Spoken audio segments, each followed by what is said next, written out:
Hey guys, and welcome to another episode of my Trove news series. In this series, I give you guys all the information that Trion give us in one easy video. In this week's live stream, they showed off a new llama mount, and usually I don't show off new mounts because they make a mount like every week for the chaos chest. But the thing about this one is they introduced a mount that is a little bit unique. Every time you change your hairstyle on a certain character, it'll change the hairstyle of the llama as well. So if you have a mohawk, your llama will have a mohawk. If you have an afro, your llama will have an afro. And this changes per character, so if you want a mohawk on your Dracolite and then you want an afro on your gunslinger, it'll change when you change the class, or on the llama if you have it equipped on both.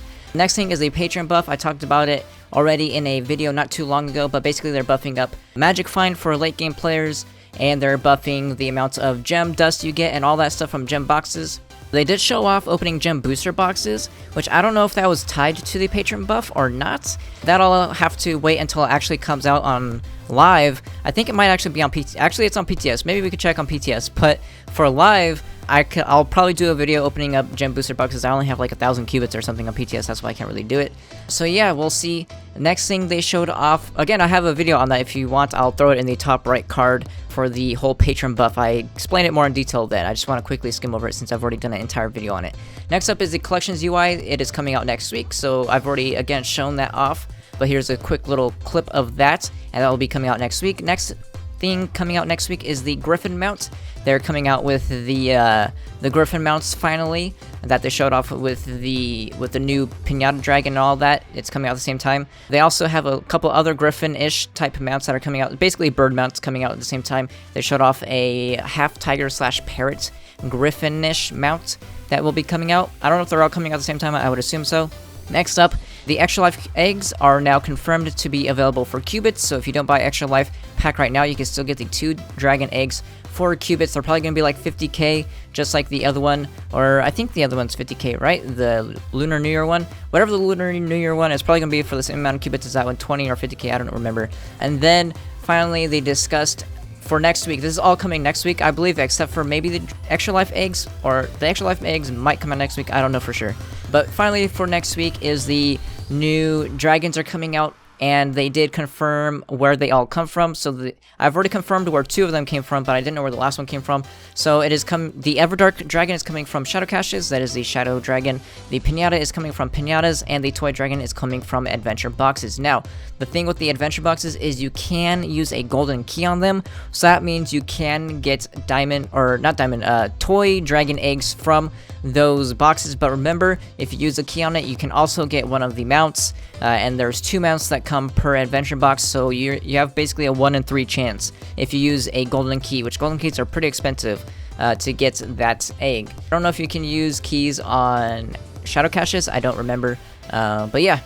The final thing that they talked about, which is what I want to spend the most time talking about, which is why I kind of sped through everything else, is gem changes. Gem changes are coming to PTS next week, so these aren't guaranteed changes. They can change once they hit PTS.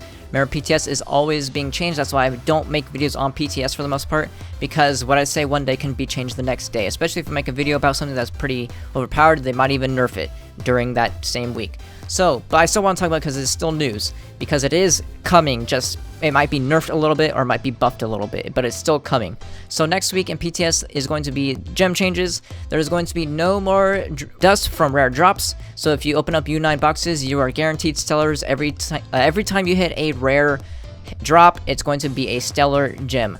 Also, they're going to give you a higher chance for more stars per gem. So you're going to get more, or not stars, you're going to have a higher chance for more stats. So you're going to find more 3-stat gems out of boxes, or 2-stat gems, than 1 stars for the most part. They're trying to buff up so you don't have to farm as many gems to get that perfect gem. Next thing is empowered gems will deconstruct into fragments that takes a certain amount for or I wrote this a little weird.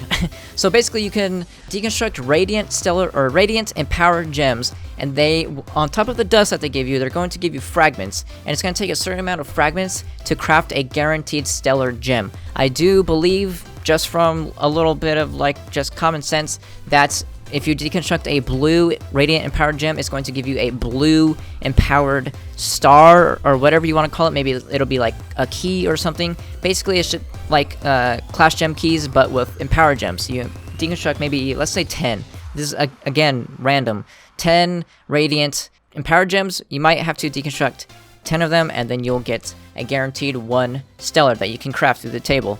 Again, this is subject to change. I just made up those numbers, but that is basically the system that is being in place. Next up is they want to make a tradable gem key for guaranteed rares out of gem boxes. They said these are going to be very rare and probably very expensive, but it's going to basically be a golden key for gem boxes, and this is only for normal gem boxes. So obviously, save those for U9 boxes so you can get guaranteed stellars, but they said they want to make them extremely rare and extremely expensive because they don't want you just grinding stellars easily through Flux. One more thing that I want to touch on the empowered gem discussion type thing, because I kind of like blanked out if you guys heard me during that entire discussion. I don't know if they're compensating for empowered gems, because I've deconstructed hundreds of empowered gems, radiant empowered gems. I don't know if we're going to be compensated for that. Probably not. Just gotta live with it. Same thing with the whole dust debate that I had last time. It's just, they're bad at balancing, guys. They're bad at compensating. That's just how it is. It's Trion. So we probably just gotta suck it up and be like, okay, we just wasted 2 months of empowered gem boxes, and now they're just gonna be buffed. Same thing with the Clash Gem keys, like I said last time. I'm not gonna get into like a whole discussion about it. I'm just saying, might as well, like, always set your expectations low, because I guarantee we probably won't get any compensation for it. And yeah, that's pretty much it. Not a lot. I did want to kind of just speed through this because I don't have too much time, so sorry about that. But I hope you guys enjoyed it nonetheless. If you did, make sure to give it a like, and I will see you guys next time.